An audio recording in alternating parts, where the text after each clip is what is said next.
자, 이제 그 141페이지의 8번부터 문제를 풀어드리도록 하겠습니다. 자, 다음은 중개보수에 관한 설명이다. 타당한 것은 했죠. 자, 기억에 보면, 자, 주택, 부속토지까지 포함하죠. 중개관은 중개보수와 실비한도 등에 관해 필요한 사항은 국토교통부령이 정하는 범위 내에서 특강도저리, 시도조례 정한다. 일단 맞는 내용이죠. 자, 니은 부분에 보면, 자, 주택 외의 대상원입니다. 주택은 시도조례 정하죠. 근데 주택 외의 대상을 시도조례 정한다 그러면 틀리죠. 이거는 협의해서 받는 것이고, 자, 디귿 부분 같은 경우는, 자, 어쨌든 중개보수를 받지 않는다 하더라도, 즉 무료로 중개해준다 그래도 어떻게 한다? 확인 설명 의무는 성실히 이행해줘야지만 되죠. 그런 부분이 틀렸고요.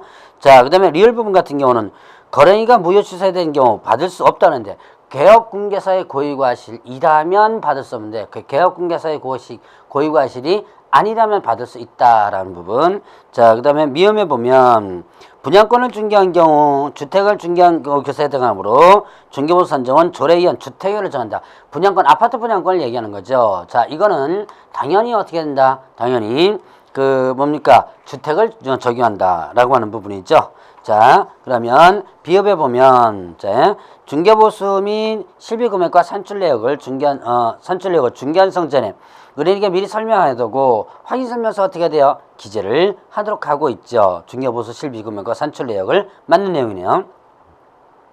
자, 자, 마지막으로 이제 시읒 부분인데요. 순가중개계약은 계약 체결 자체는 일단 위반되질 않죠. 자, 여기서는 일단 당연히 위법된다고 하면 틀린 거죠. 자, 그래서 중개보수에 관한 타당한 것은 기억, 미음, 비읍 이렇게 되겠죠. 자, 이제 9번 문제로 들어가죠. 중개보수 실비에 관한 설명으로 옳지 않은 것은 했습니다.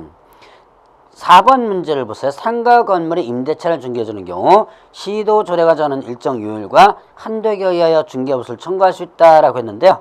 자, 그러면 상가는 어떻게 돼요? 자, 국토교통부령이 정하는 범위 내에서 협의해서 정한다 그랬죠. 이게 시도조로 넘어가는 거 아니죠.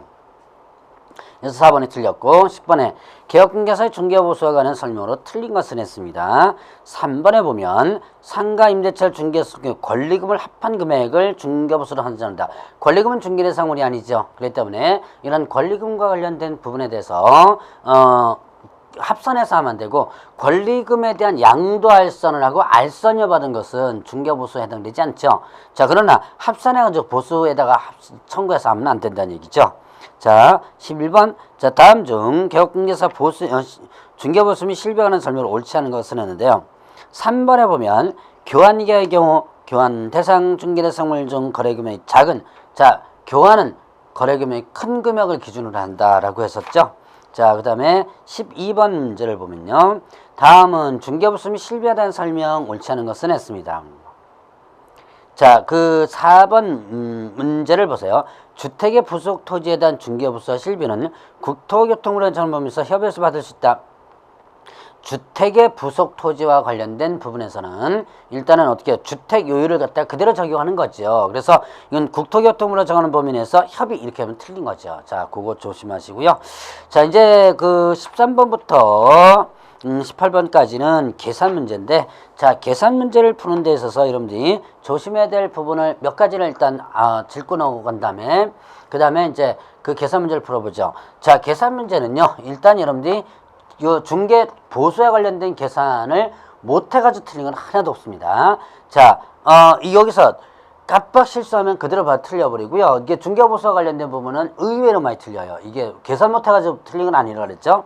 자, 일단은 먼저, 자, 총액을 물어보게 됩니다. 자, 중개보수는 일단, 의뢰인 쌍번호로 다 각각 받대 그랬죠. 자, 계산해가지고, 뭔다? 쌍번호로 각각 받는 거예요. 그래서 예를 들어서, 100원을 갖다가 좀 계산돼서 나온다. 그럼, 개업공개사가 받을 수 있는 수수료, 중개보수 총액은 그러면 이 100원이 아니라 양쪽으로 받으니까 200원이 되는 거예요. 자, 그런 것들. 그러니까, 자, 누가 받느냐, 그 받을 대상을 여러분들이 구분해 줘야 되고요. 자, 그 다음에 또, 자, 뭘 또 하나 보냐면, 한도액을 계산해 줘야 돼요.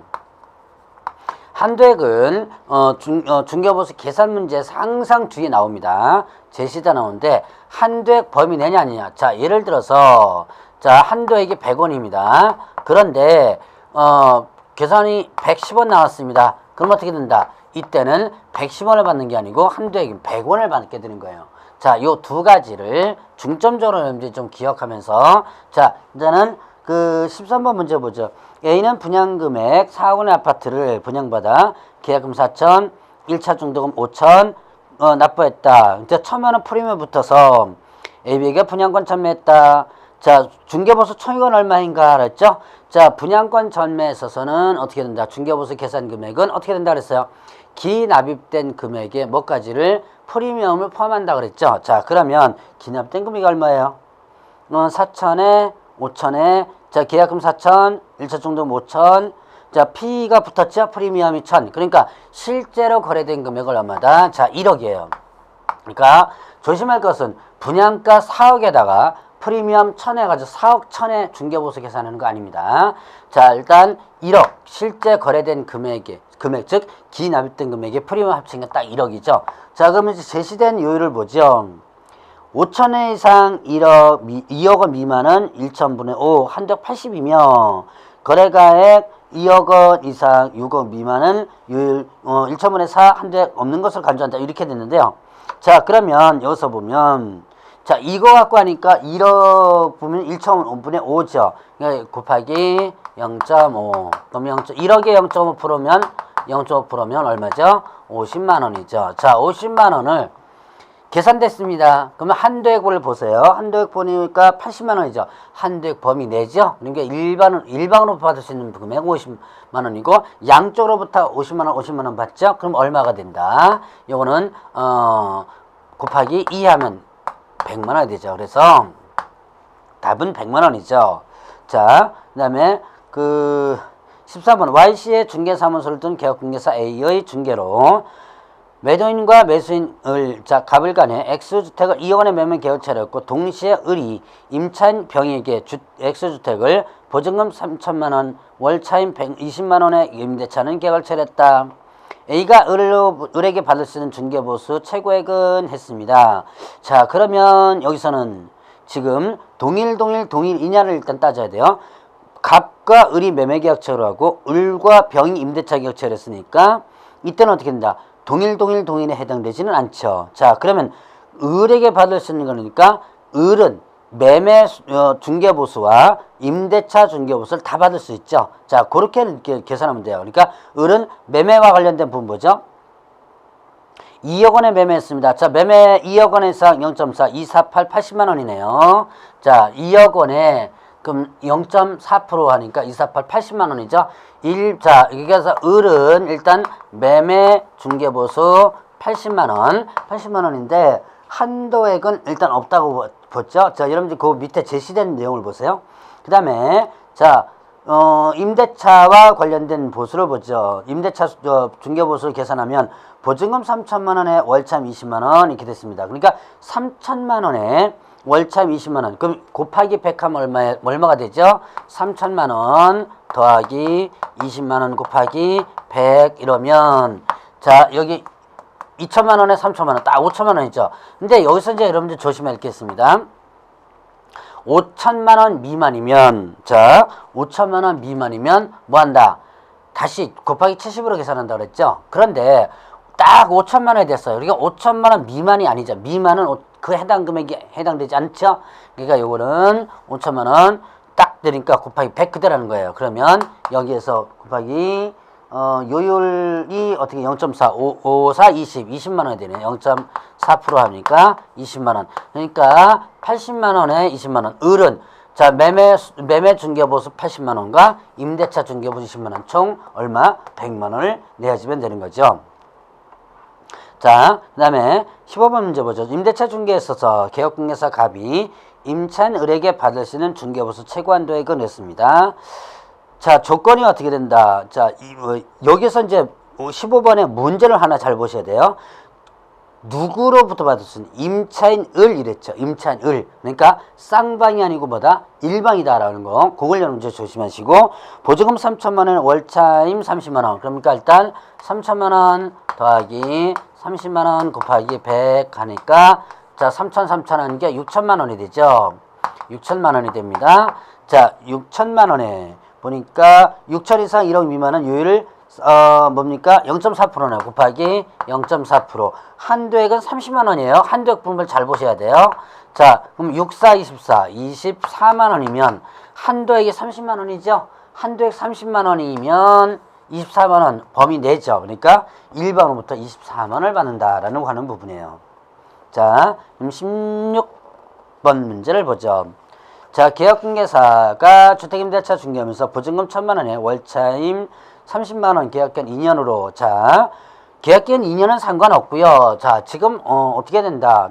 보증 1,000만 원에 1,000만 원 더하기 월차임 30만 원이죠. 30만 원 곱하기 100. 그러면 4천만 원이 돼요. 자, 4천만 원이 됩니다. 그러면 여기서 이제 여러분들 조심해야 될 부분이 있죠. 자, 지금 이렇게 계산하여 5천만 원 미만이면 다시 계산하죠. 자, 그러면 4천만 원 계산하니까 5천만 원 미만이 되죠. 다시 계산. 1,000만 원 더하기 30만 원 곱하기 70 이렇게 되는 거죠. 자, 이렇게 되니까 얼마? 37에 21, 21에 자, 1,000만 원이니까 3,100만 원이죠. 3,100만 원. 자, 지금 어떻게 되는 거예요? 여기에서 3,100만 원을 받을 이게 중개보수에 관련된 계산 기준 금액이 되는 거죠. 자, 그럼 3,100만 원에 중개보수율은 1,000분의 4다라고 했습니다. 한도액은 30만 원이고요.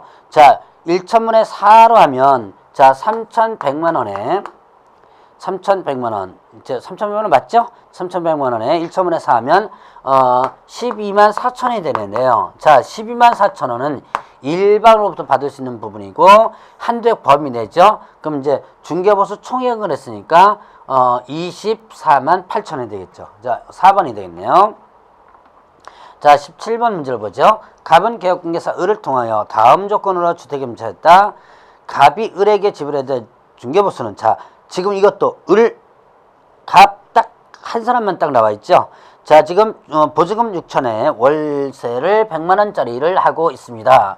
자, 그러면 여기서 뭐 이거는 6천만 원 더하기 100만 원 곱하기 100 1억이죠? 6천이죠? 1억 6천. 여기 이제 중개보수 기준금액입니다. 근데 요일이 어떻게 되는가를 보죠. 1억 원에서 3억 원까지는 1천분의 3이네요. 그러면 여기서 0.3% 이렇게 되죠. 자, 0.3% 하면 얼마가 난다? 자, 48만 원이 나와요. 자, 48만 원이 나오는데 한도액이 없으면 했습니다. 자, 그럼 48만 원이 일반으로 받을 수 있는, 즉 여기서 을에게 지불했지. 갑이 을에게, 지금 갑이 을에게 얼마를? 48만 원을 지불해 주면 되죠. 자, 그렇게 여러분들 계산하면 되고요. 자, 18번 문제를 보겠습니다. 계약공개사가 XC에 소지하는 주택면적이 3분의 1인 건물에 대하여 매매와 임대차 계약을 동시에 중개했다. 계약공개사가 갑으로 받을 수 있는 중개보수 최고액은 이랬습니다. 자, 지금 여기서 보면 주택면적이 2분의 1 이상이라면 주택률을 적용한다 그랬죠? 주택면적이 2분의 1 이상이라면 주택률을 적용하는데 주택면적이 3분의 1이에요. 그러니까 2분의 1 안 되죠. 그러니까 상가, 주택 외의 대상물에 대한 부분을 적용해야 되고요. 그 다음에 또 매매와 임대차를 동시에 동일 물건에서 중개해줬습니다. 그러면 어떻게 동일에 해당되죠. 동일 대상물에 대하여 동일 당사자 간에 매매 임대차를 동일 기회했죠. 그러면 자, 이때는 뭐만 계산한다 그랬어요? 매매 중개보수만 계산한다 그랬죠. 자, 이제 두 가지를 결론하는 거예요. 3분의 1이니까 주택이 아닌 상가 건물로 적용해야 되고 동일이니까 매매만 적용된다. 그러면 임대차는 계산할 필요가 없다는 얘기예요, 지금. 그럼 매매만 계산하면 되죠. 자, 1억에 자, 뭡니까? 합의된 중개보수는 100만 원인데 자, 그러면 합의된 중개보수는 100만 원인데 한번 계산해 볼까요? 자, 1억에 보수와 관련된 부분이죠. 매매 대금 5천만 원에서 2억 미만 0.5%예요. 자, 1억에 얼마? 0.5%. 2억인가요? 매매 대금 1억. 합의된 보수 3. 자, 0.5%인데, 자, 보죠. 근데 여기서는 얼마 된 거예요? 자, 0.5%를 계산하면 안 되겠죠? 자, 이거는 상가니까, 자, 상가는 0.9% 범위 내에서 어떻게 돼요? 합의해서 받는 거죠? 그러니까, 자, 지금 제시된 요율은, 자, 맨 밑에 요율은 뭐예요? 주택과 관련된 요율이죠? 주택과 관련된 시도조례 요율입니다. 그러면 상가는, 이제 이거는 주택이 아닌 상가로 계산해줘야죠. 0.9%. 그러면, 90만 원이죠. 90만 원. 자, 그래서 90만 원을, 받을 수 있다. 일방으로부터. 자, 여기서는 갑으로부터 받을 수 있는 그래 됐죠? 그러니까 이거는 90만 원. 합의된 그 중개보수는 100만 원이 100만 원 받기로 했어도 법정으로는 90만 원. 그게 90만 원을 받으면 되죠. 만약에 90만 원을 받아야 되는데 100만 원 받았다 그러면 어떻게 돼요? 초과 수수에 해당되는 부분이죠. 자, 그래서 90만 원 요게 답이죠. 자, 그러면 19번 문제를 보면 개업공개사가 XC 소재, YC 소재 X주택에 대하여 동일 당사자 사이에 매매와 임대차를 동일기에 중개해주는 경우 일방 당사자를 받을 수 있는 중개보수 한도액을 냈습니다. 자, 그러면 동일. 자, 나오죠? 동일 대상물에 대하여 동일 당사자 간의 매매 포함해서 둘 이상의 거래를 동일기에 그러면 뭐다? 매매만 계산하면 된다. 그럼 여기서 보증금 계산하지 말고 매매만 계산하면 매매가 어떻게 돼요? 1억 8천만 원 매매까지요. 1억 8천만 원에 곱하기 지금 주택이죠. 주택이니까 이제 요율을 갖다가 한번 계산해 봐야죠. 5천만 원 이상 2억 미만은 상한요율 얼마? 0.5% 이렇게 되죠. 자, 0.5% 그러면 얼마가 된다? 자, 여기서 일방당사로 받을 수 있는 게 매매만 수준을 받아라. 그러니까 0.5% 계산하면 일단은 뭐가 된다? 90만 원이 나와요. 자, 그럼 이제 여기서 이제 여러분들 조심해야 돼요. 여기서 보면 한도액이 5천만, 자, 매도 금액의 요율과 관련된 부분에서 5천만 원에서 2억 미만의 상한율은 0.5%고요. 한도액이 80만 원이에요. 자, 여러분들이 만약에 계산해가지고 90만 원을 그대로 찍으면 이거 틀립니다. 여러분들 분명히 90만 원이 2번에 나와 있어요. 그러니까 계산이 딱 90만 원 나와 서 90만 원 딱 찍으면 안 돼요. 자, 한도액을 봐야 되는데 한도액이 80만 원이죠. 그러면 얼마만까지 받아라? 80만 원까지만 받아라 라는 부분이죠. 그러니까 한도액 80만 원, 80만 원이 답이다 라고 볼 수 있죠. 그래서 답은 1번입니다. 여러분들이 2번을 찍을 확률이 높아요. 이런 경우는요. 그래서 한도액이 있는지 없는지를 반드시 확인을 해라. 자, 여기까지 하면 이제 중개보수와 관련된 부분 한번 설명을 드렸고, 자, 이제 149페이지에 지도감독과 관련된 부분 보죠. 자, 지도감독 관청은 어디 갔다? 국토부 장관, 시도지사 등록관청. 이때 분사무소 소재지 등록관청, 즉 분사무소 소재지 시군구도 지도감독 관청이 된다. 그 분사무소의 지역에 있는 등록관청도 그 분사무소에 대해 지도감독을 할 수 있다라는 부분이죠. 감독 대상자를 보면, 자, 거래정보사업자와 개업공개사입니다. 거래정보사업자는 누구까지 포함한다? 무등록업자까지를 포함하는 개념이고요. 자, 지도감독 방법은, 자, 그 업무에 관한 사항을 보고하거나 자료 제출 그 밖에 필요한 명령할 수 있고요. 소속 공개월금, 자, 어디에 출입한다? 중개사무소, 거래정보사업자 사무소가 아닙니다. 중개사무소 출입해서 장부서류 조사 검사거나 질문하게 할 수 있다라는 부분이었죠. 이때 출입검사 등을 공무원은 증표를 지니고 상대방이 내보이라. 이때 증표와 관련된 부분에서는 일단은 뭐다? 공무원증과 그다음에 자, 중개사무소 조사검사 증명서죠. 그걸 일단 내보이라 그랬고요. 자, 그러면 이제 여기서 여러분들이 또 하나 조심해야 될 부분이 있습니다. 국토부 장관, 시도지사 등록관청은 불법 중개인을 단속함에 있어서 협회 또는 관계기관에 협조를 요청할 수 있다. 협조 요청 규정이 있습니다. 누가? 국장, 시도지사, 등록관청이 이때 협회와 그 다음에 관계기관인데요. 이때 협회는 그 요청을 따라야 한다. 준수 의무가 있습니다. 자, 관계기관은 따라야 한다. 그럼 틀려요. 협회는 따라야 한다라는 거 여러분들 조심하시고요. 자, 감독상 명의할 수 있는 경우가 이제 부동산 투기는 거래동향 파악이라든가, 그 다음에 이법 위반 행위 확인, 그 다음에 또 공개에서 자격 취소 정지, 개업공개사 등록 취소 업무 정지 등 행정 처분하는 게 필요한 경우 이렇게 되죠. 자, 그러면 이제 자, 신고 또는 고발에 대한 포상금 제도와 관련된 부분 나오죠. 자, 신고 또는 고발에 대한 포상금과 관련된 부분, 신고 또는 고발하는 곳은 등록관청하고 또는 수사기관이고요. 자, 일단 신고 대상은 무거양 제가 한번 얘기했을 겁니다. 무거양, 무등록, 거짓부정 등록, 양도되어, 양수 있었죠? 자, 그러면 이제 포상금 범위 일건당 50만 원을 포상금을 주고요. 국고에서 100분의 50 이내에서 보조할 수 있다. 자, 그러면 포상금은 일단 지급 조건을 보자. 행정기관에서 발각되기 전에 신고 또는 고발한 자에 대해서 검사가 공소제기라든가 기소유예 결정하는 경우에 지급한다라고 했었죠. 자, 지급 신청서를 제출합니다. 그러면 그 신청서 하면 신청서를 제출하게 되면 처분 내용을 조회한 후에 일단은 지급 결정을 하게 되죠. 그 결정일로부터, 자, 신청일로부터 아니라는 거, 결정일로부터 1월 이내 지급한다는 거, 배분 방법. 자, 공동신고하는 경우는 균등배분이 원칙입니다. 다만 합의가 있다면 합의된 대로 하고요. 2인 이상이 신고하는 2인 이상이 각각 신고하는 거죠. 이게 2인 이상이 신고할 때는 최초로 신고한 자에게 지급한다. 이런 지급 조건도 있었습니다. 자, 그러면 이제 공인 중에서 자격 취소와 자격 정지. 자격 취소는 시도지사는 하야한다. 취소는 하야한다. 절대 취소입니다.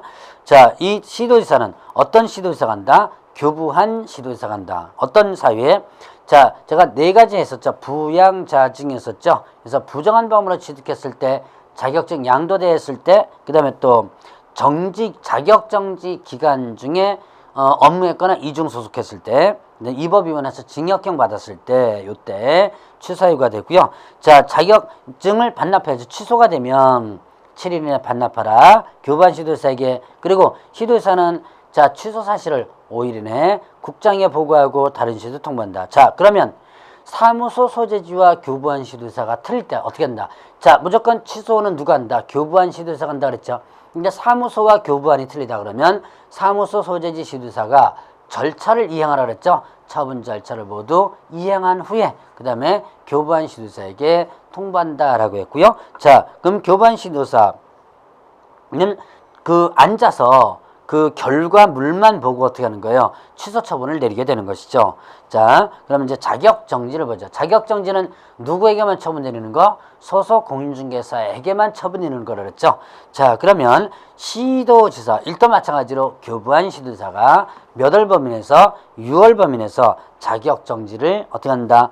하야한다, 할 수 있다. 자, 자격정지는 할 수 있다 그랬죠. 할 수 있다. 하야한다가 아니고. 자, 그러면 2인 설거지 이렇게 했었죠. 자, 이중 소속했을 때, 인장과 관련해서 위반했을 때, 인장 등록과 관련 위반했을 때, 확인 설명 관련 위반했을 때, 거래계약서 관련 위반했을 때, 거래계약서 거짓기재 이중계약서 작성 부분도 자격정지사였고, 금지행 위반하면 이때는 어떻게 된다? 자격정지 처분 사유가 된다. 자, 마찬가지로 교부한과 또 뭡니까? 사무소 소재지가 틀리다. 그러면 사무소 소재지 시도지사가 정지에 관련된 처분 절차를 모두 이행하라고 했죠. 모두 이행하고 나서 교부한 시도에서 통보합니다. 교부한 시도에서는 그 앉아서 자격정지 처분을 내린다. 그러니까 여러분들이 자격 취소나 자격정지나 모두 무조건 누가 한다? 일단 교부한 시도사가 취소시킨다. 또 정지시킨다라고 여러분들 보시면 되고요. 자, 그러면 자격정지 사유를 등록관청이 먼저 발견했다라고 한다면 어떻게 한다? 이때는 지체 없이 시도지사, 이때 시도지사는 자기 관할 시도지사를 얘기합니다. 관할 시도지사에 통보하라라는 부분이 있었죠. 자, 그러면 이제 개업공개사 등록 취소와 업무 정지를 보죠. 자, 일단 등록 취소는 뭔다? 절대 등록 취소와 그다음에 상대 등록 취소. 절대 등록 취소는 여러분들이 조금 좀 기억을 해놓으시기 바랍니다. 자, 사망해서 나면 그다음에 거짓 부정한 방법으로 등록했을 때, 자, 사망해서 한 거짓 부정 등록 모두 다 절대 등록 취소에 해당이 되죠. 그다음에 또 결격사에 해당된 경우, 자, 그다음에 또 이중 등록 이중 소속, 모두 절대 등록 취소 사유에 해당되고요. 양도대와 마찬가지 절대 등록 취소죠. 등록증 양도대를 얘기하는 거죠. 그다음에 업무정지 기간 중에 이중 소속했거나, 자, 이 업무정지 기간 중에 업무를 했거나 또 자격정지 기간 중에 있는 자, 업무정지 기간 중에 업무했거나 자격정지 기간 중에 있는 자에게 업무를 하게 한 경우죠. 자, 그러면 개업공개사가 업무정지 기간 중에 업무했습니다. 그 다음에 또 소속공개사가 자격정지 받았는데 일 계속 시켰어요. 그러면 어떻게 한다? 등록 반드시 취소된다라고 했었고요. 자, 그 다음에 이제 최근 1년 이내 뭐든다 이 법에서 2회 이상 자 최근 1년 이내 2회 이상 업무정지 받고 업무정지 행위 업무정지 받고 업무정지만 쭉 나와요. 그럼 절대등록 취소에 해당된다. 자 절대등록 취소 사유에서 여러분들이 기억해야 될 부분들이 있었죠. 자 청문 대상이 아닌 거가 있었죠. 청문 대상이 아닌 거 사망해산으로 등록 취소된다. 그러면 청문 대상이 아니라 그랬고요. 자 그 다음에 또 취소되면 여러분들 이제 등록 취소되면 결격 3년이죠. 근데 3년이 적용되지 않는 게 있었죠. 자 사망해산으로 등록 취소면 결격서 3년 적용되지 않고 그 다음에 또 결격 사유로 등록 취소됐다. 그러면 이때는 3년 적용하지 않고 원래 결격서 기간만 계산한다라는 부분이었었죠. 자 그거 주의해 보시고요. 자 그럼 이제 상대 등록 취소 부분을 보죠. 상대 등록 취소는 자 등록 기준에 미달했을 때 자 상대 등록 취소는 등록 취소할 수 있다 그랬죠. 상대 등록 취소는 곧 뭐에 해당되고 요거는 상대 등록 취소 곧 업무정지에 해당된다라고 볼 수 있고요. 자 등록 기준 미달했을 때 이상 중개사무소 설치했을 때 임시 중개사물도 마찬가지죠. 그 다음에 자 법인이 겸업과 관련해서 위반했을 때 그리고 정당한 사유 없이 몇 개월 6개월 초과해서 휴업했을 때 그 다음에 또 정보공개 위반, 자 전속중개계약을 체결합니다. 전속중개계약을 체결하면 정보공개 하라 그랬죠. 7일 이내 정보망 또는 일간신문에 공개하라 그랬고요. 공개하지 말라 그랬어요. 의뢰인이 비공개 요청하면 공개하면 아니 된다라 했죠. 이런 거를 위반하면 등록이 취소될 수 있다. 그 다음에 거래계약서 거짓 기재했거나 이중계약서 작성했거나 업무보증 설정하지 않고 만약에 업무를 개시했거나 금쟁이에 해당됐거나 최근 1년 이내 자 2회 이상 자, 이게 3회죠. 최근 1년 이내 3회 이상 업무정지 또는 과태료 처분받고 다시 업무정지 또는 과태료 처분 행위를 했을 때 이때는 상대등록 취소. 자 그리고 독점규제법 위반으로 자 독점규제 및 공정거래가 관한 범죄 있었죠. 이런 독점규제 및 공정거래 범죄 위반으로 자 최근 2년 이내 2회 이상 처분받았다면 이때도 등록이 취소될 수 있다라고 했었습니다. 자 등록 취소되면 7일 이내에 뭐하라 등록증을 반납하라 그랬죠. 이거 반납하면 100만 원이 과태료예요. 그 다음에 해산했다면 대표자 이어전자가 반납한다. 자 그럼 업무정지를 보죠. 업무정지는 당연히 등록관청에서 몇 월 범위에서 6월 범위에서 업무정지를 할 수 있다. 명할 수 있다 그랬습니다. 업무정지는 하야 한다가 아니고 할 수 있다 그랬죠. 자 결격사유 사용인 고용인 채용했을 때 결격사유는 고용인을 채용했는데 2개월에는 해소하지 않았어도 마찬가지로 업무정지입니다. 자 인장 위반했거나 전속중개계약 체결 시 전속중개계약서 쓰지 않았거나 3년간 보관하지 않았거나 자 그 다음에 정보망 이용합니다. 정보망 이용하면서 물건 정보를 거짓 공개했거나 아니면 또 거래 완성 사실 통보하지 않았을 때 자 그 다음에 또 자 153페이지에 그 5번을 일단 지워주시기 바랍니다. 이거는 좀 바뀌었는데 미처 확인을 못했네요. 자, 5번은 일단은 업무정지가 아니고 이거는 이제 500만 원 과태료로 개정이 됐습니다. 자, 그래서 153페이지 다시 한번요. 153페이지 거기 그 5번 성실 정확하게 중개대상을 확인 설명하지 않아가 설명의 근거절에 지하자는 거. 이거는 일단은 500만 원이 과태료 바뀌었어요. 그래서 지금 지워야지만 됩니다. 이건 좀 빼주시고요. 자, 그 다음에 중개대상을 확인 설명서 교부하지 않았거나 보존하지 않은 경우, 그 다음에 또 확인 설명 서명 날이 나지 않았을 경우, 거래계약서 관련해서 다 위반했을 때 일단 업무정지다. 자, 그 다음에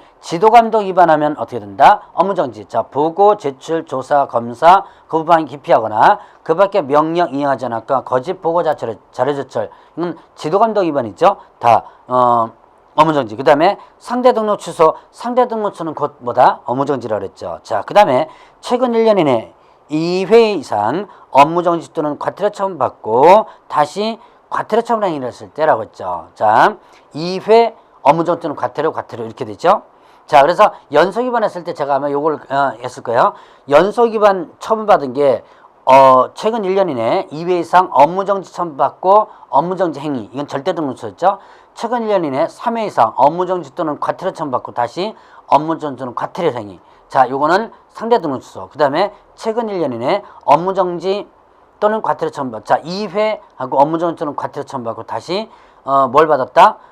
과태료 처분 행위를 했을 때 이건 이제 업무정지 보는데 구분하는 거 2회 나오면 무조건 여러분들은 일단 자, 업무정지하고 절대등록 취소 기억하는데요. 자, 업무정지만 나오면 절대등록 2회가 나오고 업무정지라면 절대등록 취소고 2회가 나오는데 과태료가 나왔다 그러면 뭐가 된다? 이거는 업무정지다. 그리고 3회 나오면 기본적으로 상대등록 주사 이걸 연후지 좀 떠올리라 그랬죠. 자, 그다음에 이제 부칙에 의한 개업공개사가 업무지역법 위반했거나 위법 또는 위법 명령 처분 위반했거나 자, 공정거래법 위반으로 한 번에도 처벌받았다면 업무정지 이렇게 되죠. 자, 업무정지와 관련된 부분 소멸시효가 있었죠. 여러분들 소멸시효는 일단은 사유 발생일로부터 몇 년 경과되면 3년 경과되면 할 수 있다라고 하는 거. 자, 그다음에 지휘승계 요 부분부터는 다음 시간에 하도록 하겠습니다.